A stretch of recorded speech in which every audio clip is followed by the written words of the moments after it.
तो इस चैनल से जुड़े रहने के लिए आप सभी इस चैनल को सब्सक्राइब करें और सब्सक्राइब करने के साथ ही साथ बेल आइकन को प्रेस करें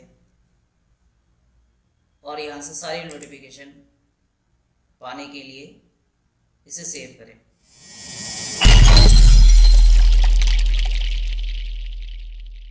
hello dear students, welcome to online video class from SRB computer institute. Dear student, पिछली वीडियो क्लास में हमने टेबल ऑप्शन में डिज़ाइन टाइप के बारे में पढ़ा था। आज की इस वीडियो क्लास को आगे कंटिन्यू करते हुए हम लेआउट ऑप्शन के बारे में समझेंगे। तो आइए शुरू करते हैं आज की इस वीडियो क्लास को। जैसे सबसे पहले हमने कल एक टेबल ड्रॉ किया था और डिज़ाइन टाइप के बारे में समझा था।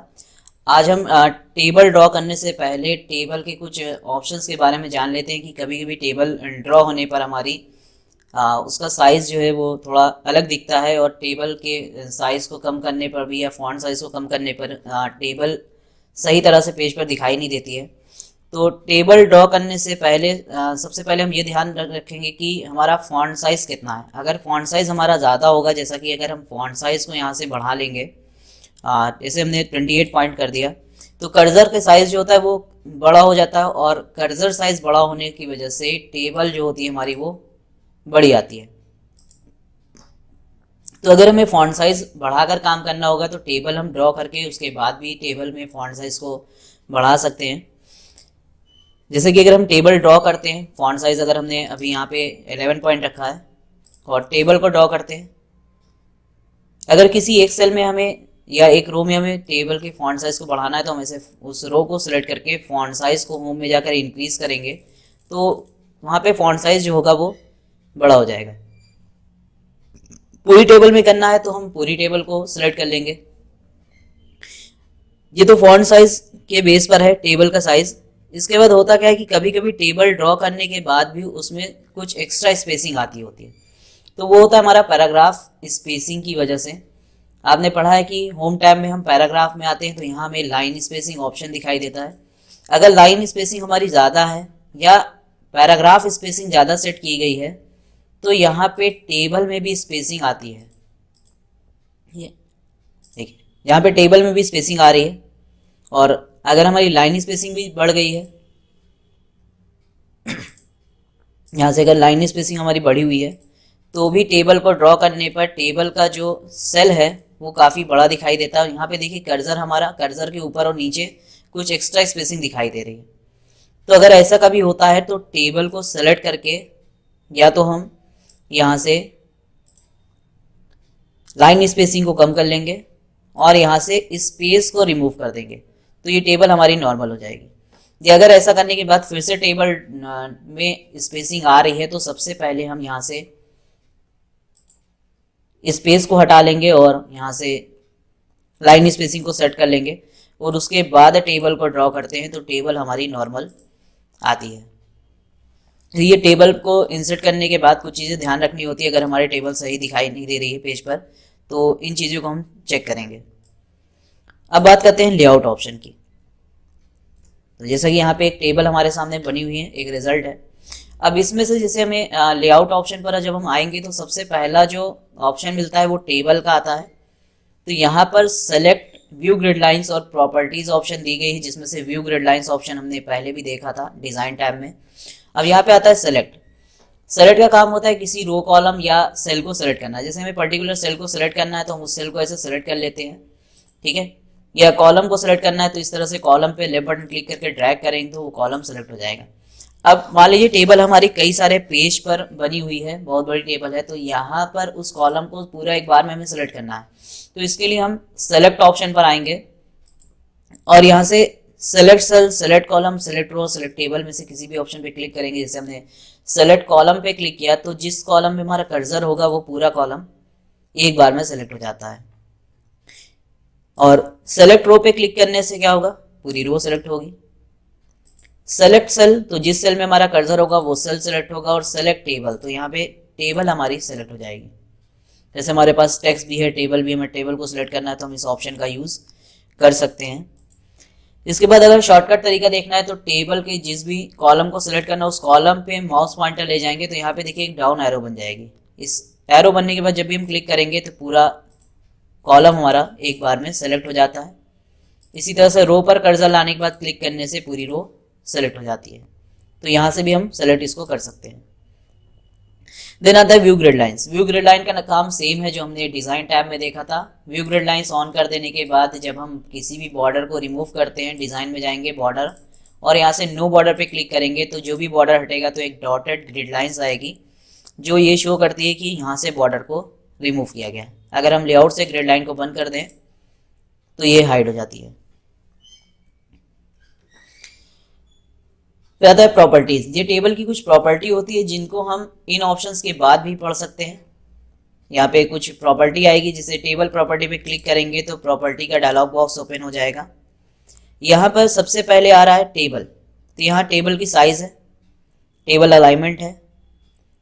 टेबल अलाइनमेंट यहाँ पे दिया गया है लेफ्ट सेंटर राइट। ये हमारे टेबल का अलाइनमेंट होता है, कंटेंट का नहीं। टेबल को हमें पेज पर कहाँ सेट करना है वो हम यहाँ से सेट कर सकते हैं। जैसे सेंटर अलाइनमेंट सेलेक्ट करते हैं और ओके बटन पे क्लिक करेंगे तो ये टेबल का अलाइनमेंट सेट हो गया।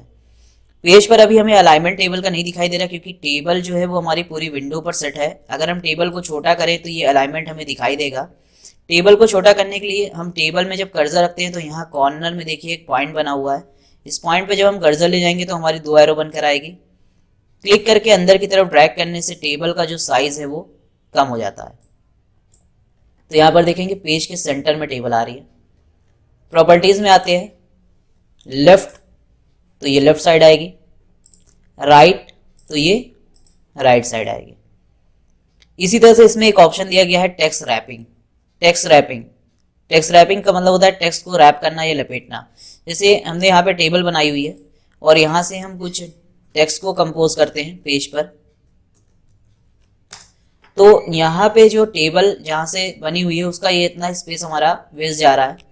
तो हम यहाँ से टेबल में कर्सर रखते हैं, लेआउट पर आएंगे, प्रॉपर्टीज ऑप्शन पे क्लिक करेंगे और यहाँ से टेक्स्ट रैपिंग में अराउंड का सिलेक्शन करते हैं। यहाँ से ओके बटन पे क्लिक करेंगे तो टेक्स्ट जो है वो टेबल के चारों तरफ से जाएगा। इस टेबल को हम कहीं भी रख सकते हैं। यहाँ से ये टेबल पे एरो दिख रही है, इसको क्लिक करके हम मूव करा सकते हैं टेबल को। तो ये टेक्स्ट रैपिंग आ रही है, ठीक है, टेक्स्ट चारों तरफ से जा रहा है टेबल के हमारे। अब यहाँ पे हटाना है तो टेबल प्रॉपर्टी में जाएंगे, नन पे क्लिक करते हैं और यहाँ से ओके करेंगे। तो ये हमारा टेक्स्ट रैपिंग और अलाइनमेंट ऑप्शन इसमें दिया हुआ है। यहाँ से टेबल को हम रिसाइज कर लेते हैं विंडो के अकॉर्डिंग।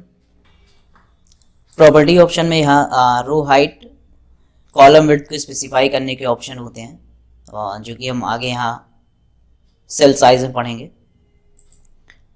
अब बात करते हैं डिलीट ऑप्शन की। डिलीट ऑप्शन का यूज़ किया जाता है किसी भी रो, कॉलम, सेल या टेबल को डिलीट करने के लिए। जैसे यहाँ पे कुछ एक्स्ट्रा कॉलम और एक्स्ट्रा रो में दिखाई दे रही, इन रोज को अगर हमें डिलीट करना होगा तो हम क्या करेंगे, डिलीट ऑप्शन का यूज़ करेंगे। यहाँ जिस भी कॉलम को आपको डिलीट करना है उसे सेलेक्ट करते हैं। सेलेक्ट करने के बाद डिलीट पर आएंगे और यहाँ से हम क्या करेंगे, डिलीट कॉलम पे क्लिक करेंगे तो वो कॉलम हमारा डिलीट हो जाता है। यहाँ पे एक ऑप्शन आपको दिखाई दे रहा है डिलीट सेल। इस ऑप्शन का यूज़ हम MS वर्ड के टेबल में कम करते हैं, क्योंकि जब हम किसी सेल को डिलीट करते हैं तो जो सेल होता है वो जब डिलीट होगा, एक सेल डिलीट होता है तो या तो वो अपने लेफ्ट साइड के सेल को राइट साइड के सेल को लेफ्ट में कन्वर्ट कर देगा या डाउन साइड को अप ले लेता है। तो यहाँ पे अगर हम डिलीट सेल पर जाते हैं तो यहाँ दे रहा है शिफ्ट सेल लेफ्ट और शिफ्ट सेल अप। अगर हम शिफ्ट सेल अप का सिलेक्शन करके ओके करेंगे तो ये सेल यहाँ से डिलीट होगा और एक सेल ऊपर आ जाएगा। या यहाँ से हम क्या करेंगे, delete cell, shift cell left और ओके। तो यहाँ पे जो टेबल होती है वो हमारी सही नहीं दिखती है, इसलिए हम इस ऑप्शन का यूज़ MS वर्ड में कम करते हैं। ये जब हम लोग एक्सेल में आएंगे तो वहाँ पे यूज़ किया जाएगा, क्योंकि एक्सेल में जितने भी सेल डिलीट होते रहते हैं वो एक नए सेल को क्रिएट करता जाता है। तो यहाँ पे अभी के लिए हम लोग सिर्फ यूज़ करेंगे डिलीट कॉलम, डिलीट रोज और डिलीट टेबल। डिलीट कॉलम से आपका जो भी कॉलम सेलेक्ट होगा वो पूरा कॉलम डिलीट हो जाता है।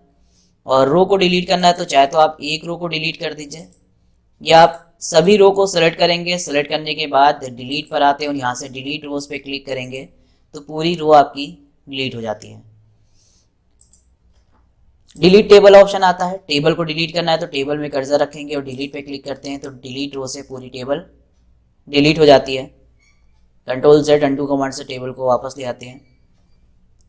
अब जैसे मान लीजिए कभी आप टेबल बना रहे हो, आपसे कोई कॉलम यहाँ पर नहीं बना है और आपने जैसे प्रैक्टिकल कॉलम को भी हम डिलीट कर देते हैं यहाँ से।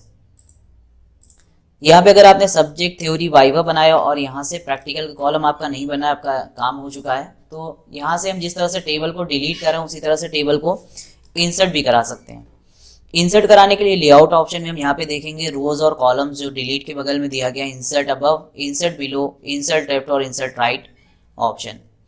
अब यहाँ पे इंसर्ट अबव और इंसर्ट बिलो का जो यूज होता है वो एक रो को इंसर्ट कराने के लिए किया जाता है, क्योंकि रो हमारी हॉरिजॉन्टल होती है, वो या तो सिलेक्टेड रो से ऊपर आएगी या नीचे आएगी।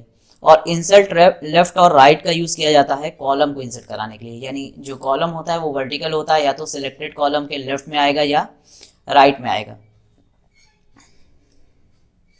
अब यहाँ पे हम जिसे हमें प्रैक्टिकल और वाइवा के बीच में एक कॉलम चाहिए यहाँ पे, ठीक है, थ्योरी और वाइवा के बीच में एक कॉलम चाहिए प्रैक्टिकल का, ठीक है।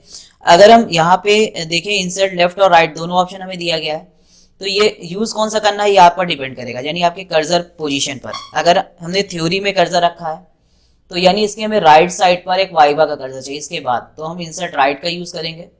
और अगर हम वाइवा में कर्सर रखते हैं तो हमें इसके पहले एक कॉलम चाहिए, तो हम इंसर्ट लेफ्ट का यूज करेंगे। तो जो ऑप्शन आपको यहाँ से सिलेक्ट करना है वो अपने कर्सर को देखकर सिलेक्ट करना है।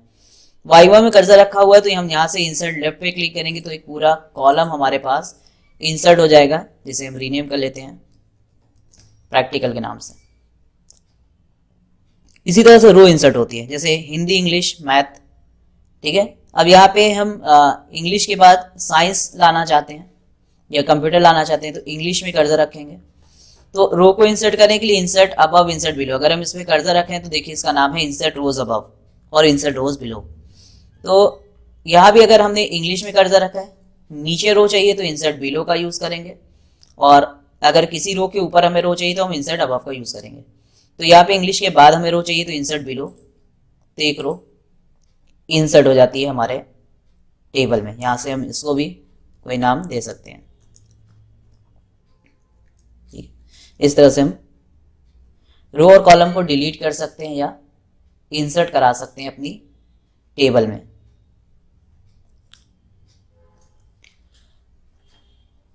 अब अगला ब्लॉक टेबल में लेआउट का आता है मर्ज। मर्ज में सबसे पहला ऑप्शन आ रहा है मर्ज सेल्स। मर्ज सेल जो है वो हाईलाइट नहीं कर रहा है। मर्ज सेल्स का काम होता है दो या दो से ज्यादा सेल को मिलाकर एक बड़े सेल में कन्वर्ट करना। मर्ज सेल्स जब हम दो या दो से ज्यादा सेल को सेलेक्ट करते हैं तभी हाईलाइट करता है। जैसे अगर इसके ऊपर हमें एक हेडिंग देनी है तो हम यहाँ कर्सर रखेंगे और कर्सर रखने के बाद इंसर्ट अबव पे क्लिक करेंगे तो एक रो इंसर्ट हो गई। अगर हमें इसे पूरे एक हेडिंग देना है रिजल्ट की तो हम यहाँ से क्या करेंगे, इस रो को इस कॉलम को सेलेक्ट करते हैं। जब एक से ज़्यादा कॉलम सेलेक्ट होगा तो ये मर्ज हाईलाइट करेगा और इस पर क्लिक करने से सारे जो कॉलम थे वो मर्ज होकर एक हो जाएंगे। अब यहाँ जैसे कंट्रोल प्लस ई से हम सेंटर अलाइनमेंट में आ जाते हैं और यहाँ कोई भी हेडिंग हम लिख सकते हैं। जैसे हमने एक हेडिंग लिख दी, इस तरह से हेडिंग बनाने के लिए हम मर्ज ऑप्शन का यूज करते हैं। इसके बाद आता है स्प्लिट सेल्स।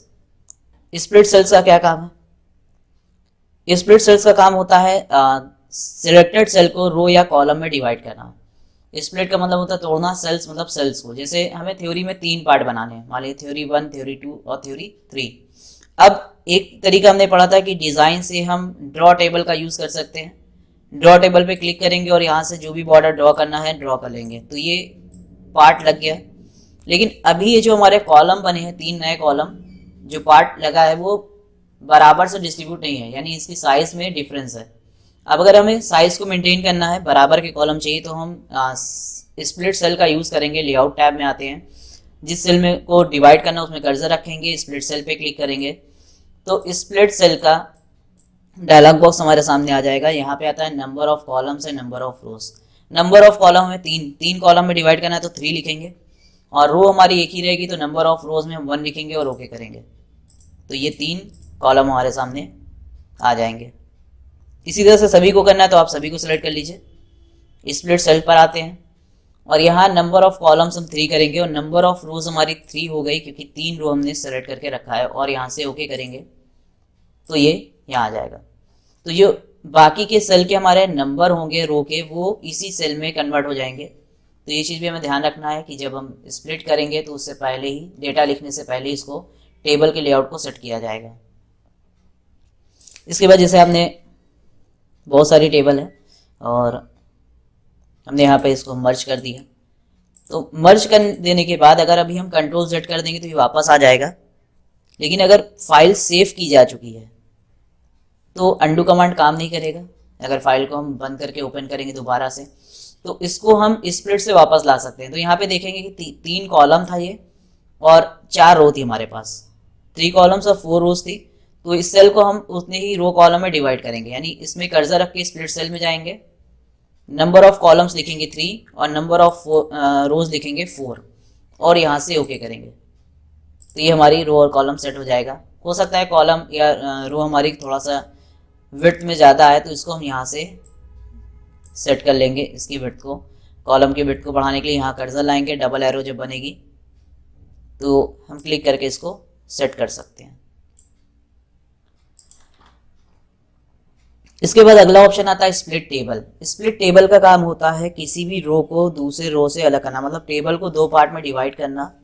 जिस रो को हम सेलेक्ट करते हैं, हमने पढ़ा है कि टेबल की जो सबसे पहली रो होती है वो हेडर रो कहलाती है, लेकिन जब हम स्प्लिट करते हैं तो जिस रो को हम सेलेक्ट करते हैं वो स्प्लिट होने के बाद नई टेबल की हेडर रो बन जाती है।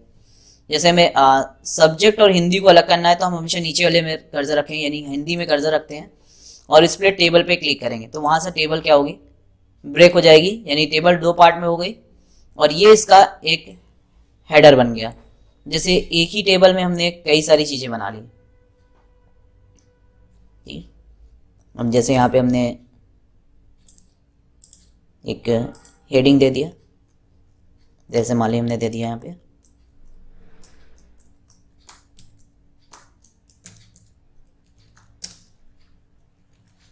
इनवॉइस डिटेल, या यहाँ पे हमने दे दिया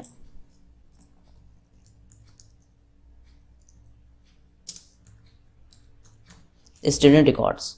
ठीक है, अब यहाँ से नेम, ठीक है, ये जो भी आप हेडिंग बनाएंगे तो अब आपकी 2 टेबल हो गई। इन दोनों टेबल को अलग करना है, तो रिजल्ट और स्टूडेंट रिकॉर्ड को हमें अलग करना है, तो हम स्टूडेंट रिकॉर्ड में कर्सर रखते हैं और स्प्लिट टेबल पे क्लिक करेंगे तो ये हमारी टेबल डिवाइड हो गई, यानी एक नई टेबल बन गई और ये इसकी हेडर हो गई। स्प्लिट टेबल के लिए हम लोग शॉर्टकट भी यूज़ करते हैं, कर्सर रखेंगे जहाँ से हमें स्प्लिट करना और कंट्रोल शिफ्ट के साथ इंटर की प्रेस करेंगे तो टेबल हमारी स्प्लिट हो जाती है।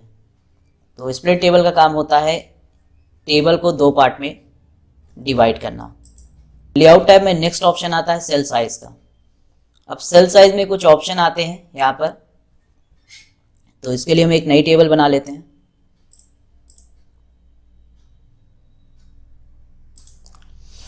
अब यहाँ पर जब हम आते हैं सेल साइज में तो यहाँ पे दिखा रहा है ऑटो फिट।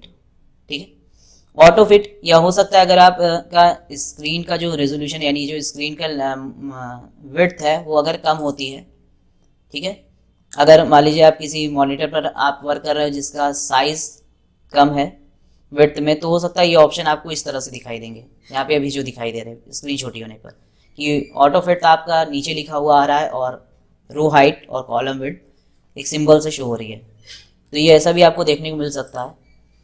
तो यहाँ पे सबसे पहले इसे ऑटो फिट दिया गया है। ऑटो फिट पे आएंगे तो 3 ऑप्शन आते हैं, auto fit content, auto fit window and fix column width. ये ऑप्शन आपको तभी मिलेगा जब हम टेबल को इंसर्ट कराएंगे। जब हम टेबल इंसर्ट कराते हैं इंसर्ट टेबल में जाकर तो ये ऑप्शन यहाँ पे आते हैं। अब अगर हम 5 कॉलम लेते हैं तो भी हमारी जो विड्थ है वो विंडो पर सेट होती है, और अगर हम टेबल के कॉलम को बढ़ा देते हैं, यानी कि अगर हम 15 लिखते हैं तो भी जो विड्थ है वो हमारी विंडो के अकॉर्डिंग सेट हो रही है। अब यहाँ से इसे कोई भी हम टेबल ड्रॉ कर लेते हैं।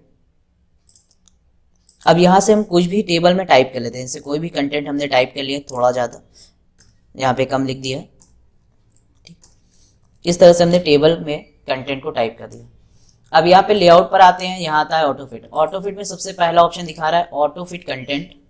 दूसरा आता है ऑटो फिट विंडो, और तीसरा आता है fix column width. Auto fit contents का मतलब होता है टेबल में लिखे गए कंटेंट के अकॉर्डिंग उसकी विड्थ फिक्स करना, यानी जो भी जितना भी टेक्स्ट लिखा हुआ है तो जो सबसे बड़ा टेक्स्ट होगा सेल का, इन टेबल में किसी भी सेल में जो सबसे बड़ा टेक्स्ट होगा उसके अकॉर्डिंग विंडो फिक्स की जाएगी। जैसे कि यहाँ पे हम कर्सर रखते हैं और ऑटो फिट में जाके ऑटो फिट कंटेंट पे क्लिक करते हैं तो टेबल में जितने भी कंटेंट है, जितना जितना कंटेंट है विड्थ उसके अकॉर्डिंग सेट हो गई। ये हो गया auto fit content. Auto fit window पे क्लिक करेंगे तो टेबल हमारी विंडो के अकॉर्डिंग फिट हो जाएगी। और फिर एक ऑप्शन दिया गया है fix column width. Fix column width का काम हमेशा किया जाता है टेबल में कोई भी चीज़ें टाइप करने से पहले, क्योंकि अगर फिक्स कॉलम विड्थ नहीं होगा तो टेबल हमारी डिस्टर्ब होगी जब हम मर्ज करेंगे या स्प्लिट करेंगे। तो यहाँ पे फिक्स कॉलम विड्थ के लिए जैसे मान लीजिए हमारे पास सी टेबल है और यहाँ से अगर हम कुछ लिखना स्टार्ट करते हैं, अगर पहले सेल में हमने कुछ लिखा और सेल की विड्थ से बड़ा हमारा टेक्स्ट है तो ये टेबल हमारी डिस्टर्ब हो जाएगी, यहाँ से जो मैटर है वो हटने लगेगा। तो इस तरह से टेबल हमारी ना हो, इसके लिए हम क्या करते हैं, यहाँ से स्टार्टिंग में ही फिक्स कॉलम विड्थ पे क्लिक करते हैं, यानी कॉलम की जो विड्थ है वो फिक्स हो गई।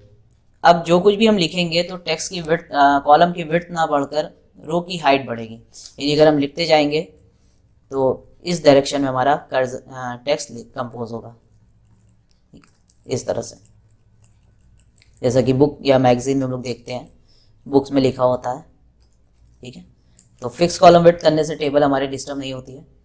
और भी तरीके हैं, जैसे हम लोग ने देखा होगा फॉर्म वगैरह होते हैं, जैसे लिखा होता है यहाँ पे, जैसे हमने कोई भी टेबल इंसर्ट करा ली।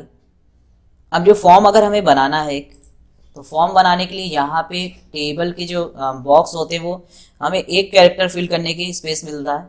यहाँ पे तो ये बड़ा है, इसको छोटा कैसे करेंगे, लेआउट पे आते हैं और यहाँ से हम ऑटो फिट पे जाके ऑटो फिट कंटेंट पे क्लिक करेंगे तो अभी टेबल में कुछ भी नहीं लिखा हुआ है, यानी ये एक कंटेंट यानी एक कैरेक्टर की जगह हमको प्रोवाइड करेगा।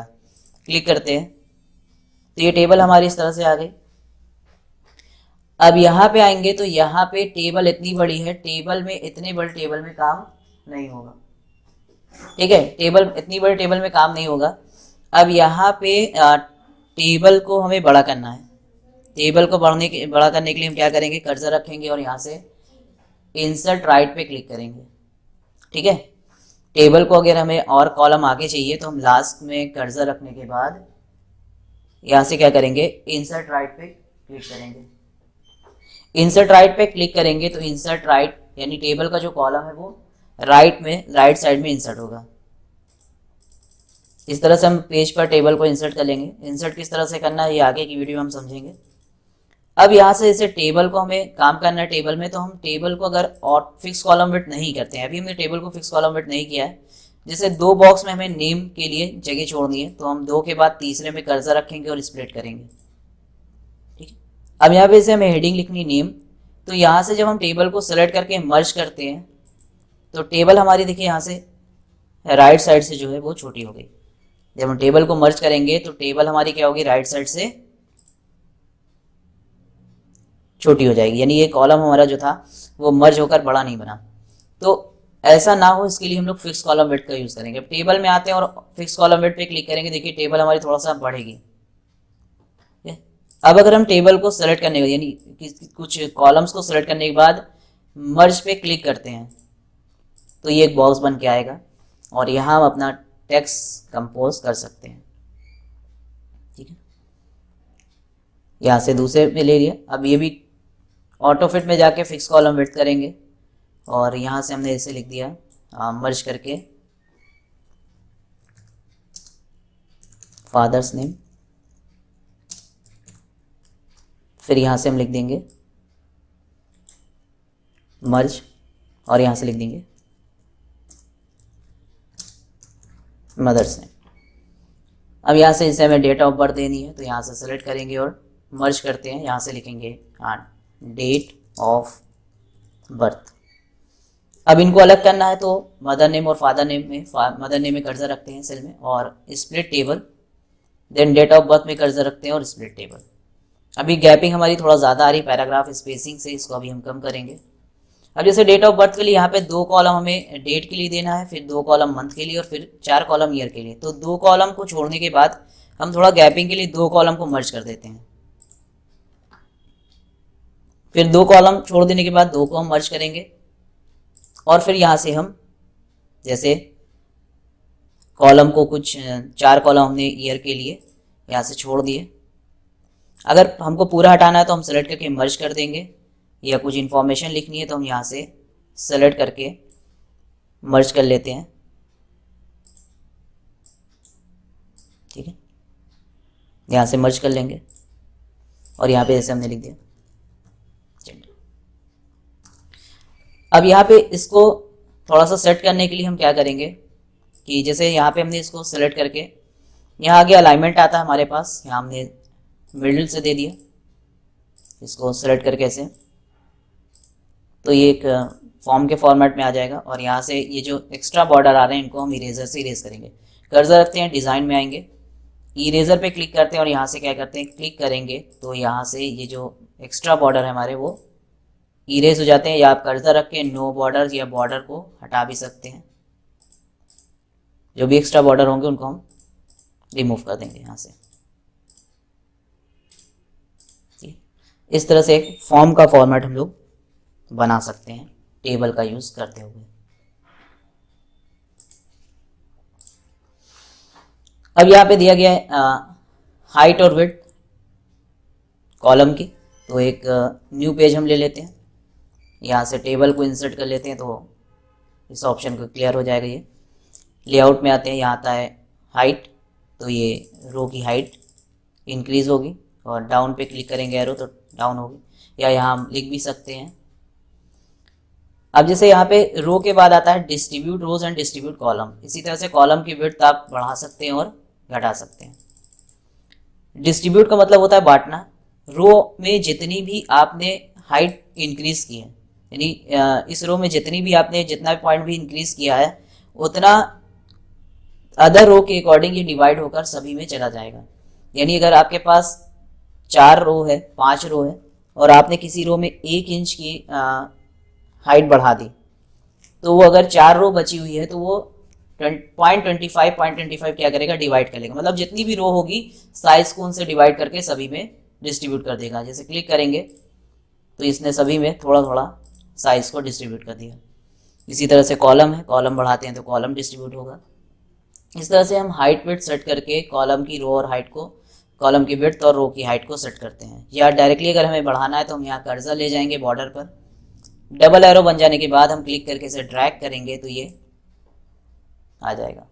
में अगला ऑप्शन हमें मिलता है यहाँ पर अलाइनमेंट से रिलेटेड, टेक्स्ट का डायरेक्शन है, सेल मार्जिन है।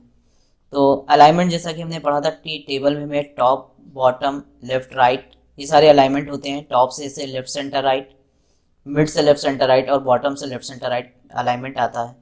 जैसे हम टेबल की हेडिंग को लिखते हैं तो जैसे मान लीजिए हमने कोई भी यहाँ पे कुछ भी टाइप करा, जैसे अब इस टेक्स्ट को हमें सेल में क्या करना है कि अलाइनमेंट सेट करना है। तो यहाँ से टॉप से ये लेफ्ट है, ये सेंटर हुआ, राइट हुआ। अभी अगर हम मिड से या बॉटम से कुछ भी अलाइनमेंट सेट करते हैं तो ये अलाइनमेंट हमें दिखाई नहीं देगा, क्योंकि ये जो रो की हाइट है वो कम है। यहाँ पर पहले हम रो की हाइट को बढ़ाते हैं। रो हाइट बढ़ाने के लिए यहाँ पर आएंगे और रो हाइट को इंक्रीज करेंगे। यहाँ से centre left, centre to centre और सेंटर टू राइट, ये हमारा अलाइनमेंट सेट होता है। बॉटम से सेट करना है तो बॉटम से भी सेट कर सकते हैं।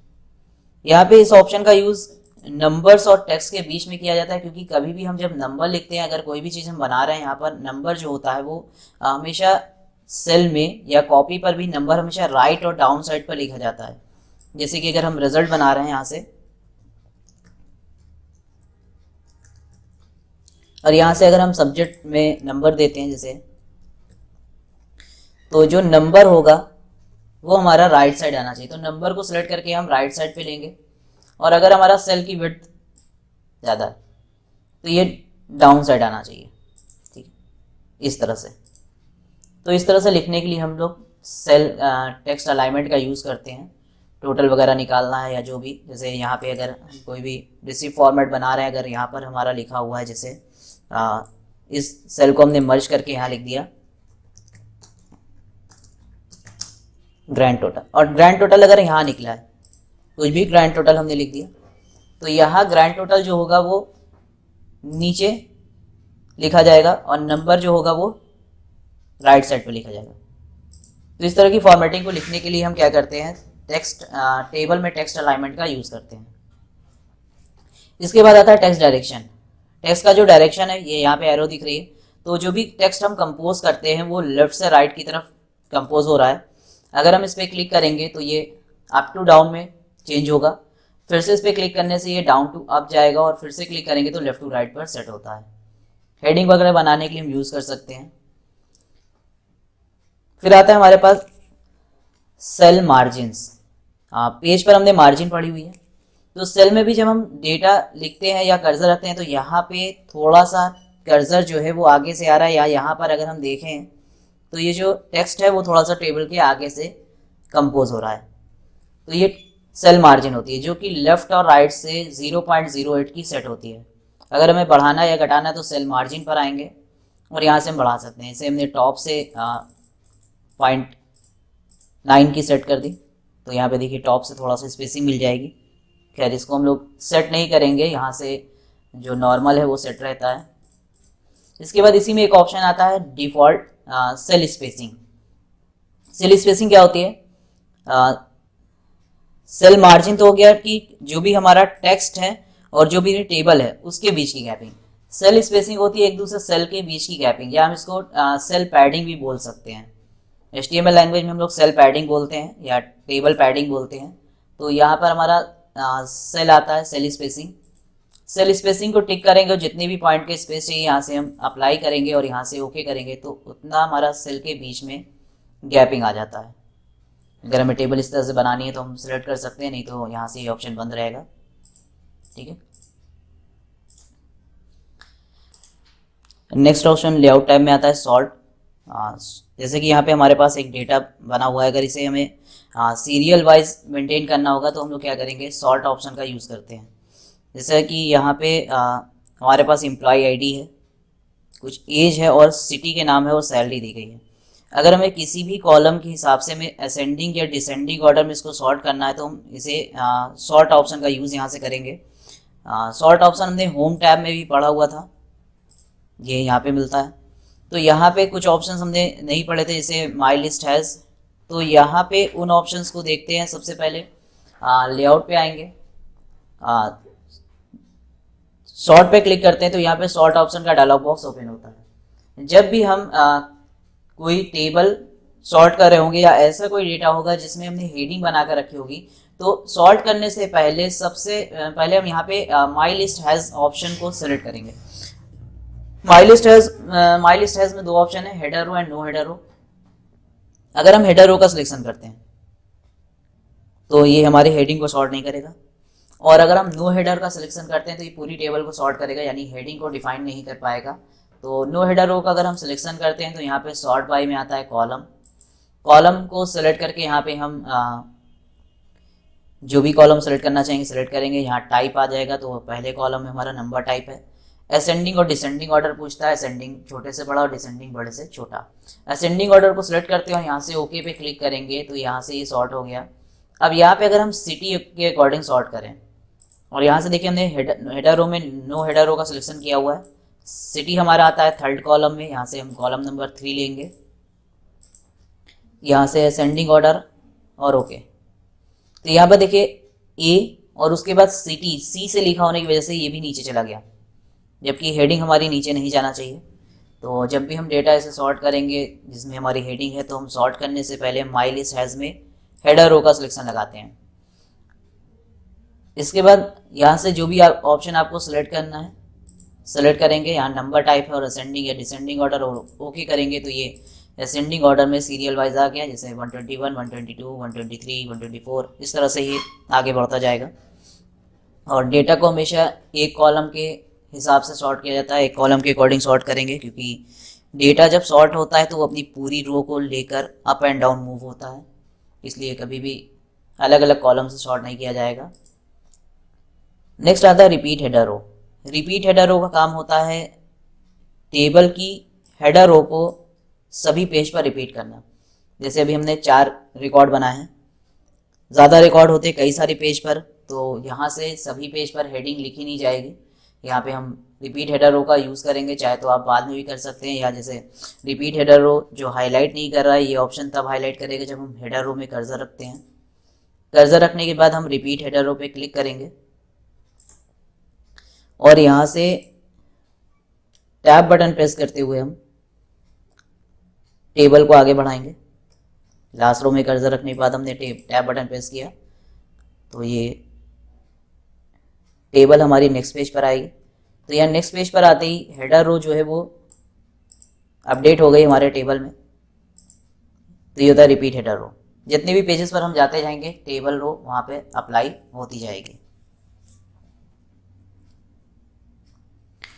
कंट्रोल Z से आप वापस आ सकते हैं, अनडू कमांड। नेक्स्ट ऑप्शन आता है convert to text. Convert to text option का यूज किया जाता है टेबल डेटा को रो में कन्वर्ट करने, टेक्स्ट में कन्वर्ट करने के लिए। सॉरी, टेबल बनी हुई, इसको हम अगर हमें टेक्स्ट में कन्वर्ट करना है तो यहाँ से हम कन्वर्ट टू टेक्स्ट पे क्लिक करते हैं। जैसे कभी कभी किसी एक सेल में कई सारा डेटा लिखा हुआ है और उसको कॉपी करके हमें टेक्स्ट में लाना है, तो हम टेबल लाने के बाद उसको कन्वर्ट करा सकते हैं। कन्वर्ट टू टेक्स्ट पे क्लिक करेंगे तो यहाँ कुछ टेक्स्ट के ऑप्शन आएंगे, जैसे पैराग्राफ मार्क। पैराग्राफ मार्क्स पे क्लिक करेंगे तो यहाँ पे क्या होगा कि जो भी सेल्स हैं सभी डेटा हमारा जैसे इंटर करके हम लिखते हैं पेज पर, उस तरह से आएगा। कंट्रोल Z प्रेस करेंगे, बैक आते हैं, फिर से यहाँ पे आता है कन्वर्ट टू टेक्स्ट के बाद आपका टैब्स। अगर टैब का सिलेक्शन लगाकर ओके करेंगे तो सभी सेल के बीच में टैब का यूज़ किया जाएगा। टैब रूलर पर जो हम लोग सेट करते हैं, तो यहाँ पे रूलर पर देखेंगे तो टैब सेट हो गया है। फिर उसके बाद आता है कॉमा। कॉमा का सिलेक्शन करेंगे और ओके करेंगे तो यहाँ पे क्या होगा, सभी सेल के बीच में एक कॉमा आएगा। सभी सेल को सेपरेट कर दिया गया है कॉमा से। और नेक्स्ट है अदर। अदर पे क्लिक करके आप कोई भी सिंबल यूज़ कर सकते हैं। जैसे हमने ऑब्लिक का साइन लगा दी, फॉरवर्ड स्लैश, तो सभी सेल सेपरेट हो जाएंगे फॉरवर्ड स्लैश से। इस तरह से हम टेबल डेटा को टेक्स्ट में कन्वर्ट कर सकते हैं कन्वर्ट टू टेक्स्ट ऑप्शन से। नेक्स्ट ऑप्शन दिया गया है फॉर्मूला। इस फॉर्मूले पर हम एक अलग से वीडियो क्लास देखेंगे। कई सारे फॉर्मूला हम यूज़ करते हैं कैलकुलेशन करने के लिए, तो फॉर्मूला जो है वो हम अगली क्लास में पढ़ेंगे। आज की इस वीडियो क्लास में इतना ही। Thank you so much.